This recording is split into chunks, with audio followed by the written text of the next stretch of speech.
Good evening and welcome to tonight's Opinion Hour. On tonight's very short show, I'd like to discuss a few pointers about John Howard's apparent economic success story of Australia. At no time will John Howard give any credit to the thriving and healthy economy that he inherited from Labor. And at no time will Howard thank the Australian people for help maintaining a healthy, balanced country. He is more than ready to take credit for it.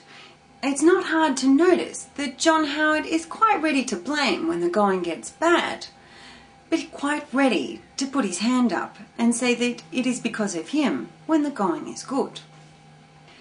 Regardless that over 500,000 children in Australia live in poverty, John Howard tells us that our economy is going great. Regardless that he's spent almost nothing on infrastructure, our tourism industry and our farming industry, but he will tell us that he is the leader of an economic success story. John Howard has a habit of making out that he has control over the interest rates, but the facts are, John Howard has absolutely no control when it comes to interest rates. The Federal Reserve Bank has control over the interest rates, and John Howard has no control when it comes to that bank. Australia, over the last 10 years, has spent less on training and skills supply, and yet John Howard is quite willing to turn around and blame Australians that we have a skills shortage. And before you know it, we now have an import of hairdressers from overseas to make up for this shortage. Rather than spend more money on training and skills supplies, John is quite ready just to open the borders and allow the skills to come in. Not for skills growth, but for skills replacement. And surely this is going to be a downturn for our country for years to come. I heard the other day that Australia should be preparing itself for a recession. So you only have to ask yourself, how healthy is our economy if we're being told to prepare for a recession?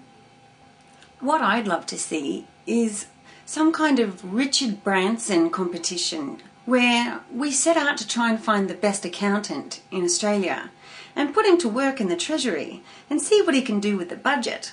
I'm quite sure he could come up with an inventive and workable solution, just, a regular man on the street.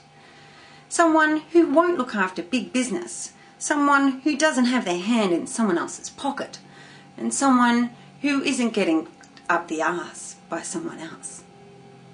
When it comes time to vote in the next federal election, I think the best move that we can make as a country to save us from falling further than we have is to vote for anyone other than Liberals. It's time we told these people, if you can call them that we've had a bloody enough and we expect intelligent, demonstrative government who is willing to stand up for us, willing to fight for our rights and not take them away, and willing to invest in our country, which so far John Howard has failed to do over a 10-year period. Well, that's it for me this evening. Thank you for joining me, and I hope to see you again soon. Always remember, John Howard is an idiot. Good night.